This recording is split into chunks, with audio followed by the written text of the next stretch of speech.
இன்றைக்கி தென்னை ஓலையில் செய்கிற ஒரு சின்ன கிராஃப்ட்டு உங்களுக்கு சொல்லித்தரேன். இப்போ மாதிரி அந்த காலத்துலலாம் நிறைய பிளாஸ்டிக் பொம்மையெல்லாம் குழந்தைங்களுக்கு வாங்கி தர மாட்டாங்க. வீட்டில் தென்னை மரத்தில் தேங்காய் இறக்குறப்ப கொஞ்சம் ஓலையை வெட்டி போட சொல்லி விளக்கமாறு சீவுவாங்க.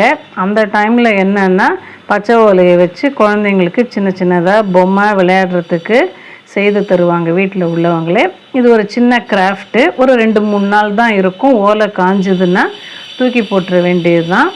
எனக்கு என்னுடைய சின்ன வயசு ஞாபகங்கள் வந்ததுனால எங்கள் தெருவில் ஒரு வீட்டில் இன்றைக்கி தென்னை மரத்தில் தேங்காய் இறக்கினாங்க.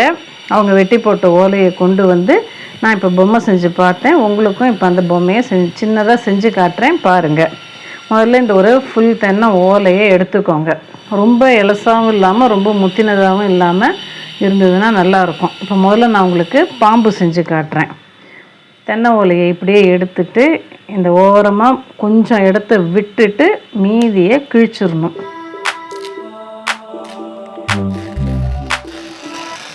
அப்படியே லட்டு மாதிரி வரும் அது. இப்போ இது 3 போர்ஷனாக போயிடுச்சு. ரொம்ப இது சிம்பிளான கிராஃப்ட்டு. முதல்ல ஒரு இதை இப்படி போடுங்க. இன்னொரு பக்கத்தை எடுத்து இந்த இடத்துல இப்படி மடித்து விடுங்க. நல்லா இந்த இடத்த மடித்து விட்டால் தான் ஸ்டிஃபாக இருக்கும். திருப்பி இதை இப்படி மடியுங்க. அவ்வளோதாங்க கிராஃப்ட்டு. இனிமேல் அதை அப்படியே செய்துகிட்டே போக வேண்டியது தான்.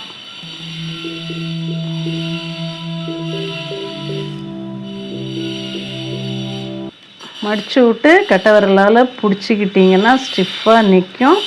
ஒரு 1 மினிட்ல இதை செய்திடலாம்.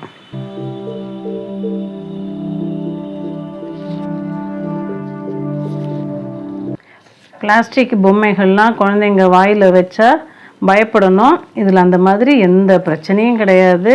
இது ரொம்ப ஈஸியாக மண்ணில் மக்கி போயிடுங்கிறதுனால பூமிக்கும் கெடுதல் கிடையாது. பாம்பு வந்துட்டே இருக்கு பாருங்க.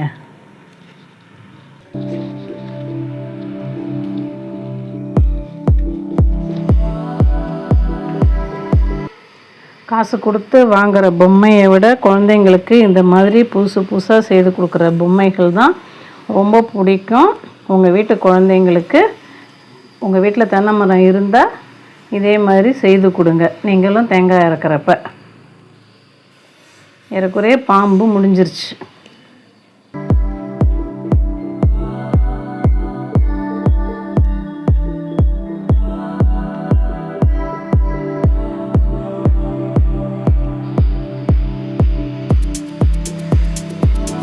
பிளாஸ்டிக் பொம்மைகளை குப்பையில் போட்டால் உங்களுக்கு நிறைய பிரச்சனைகள்.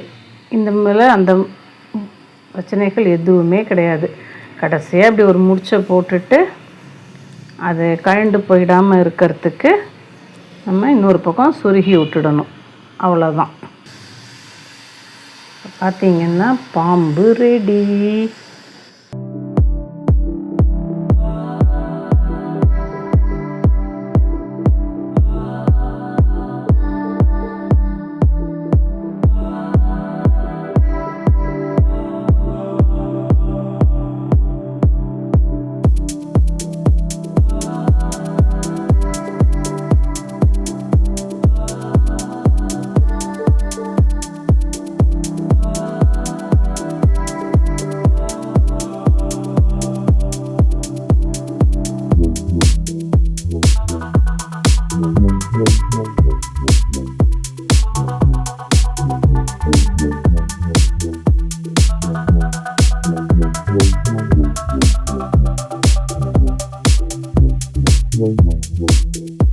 Wow.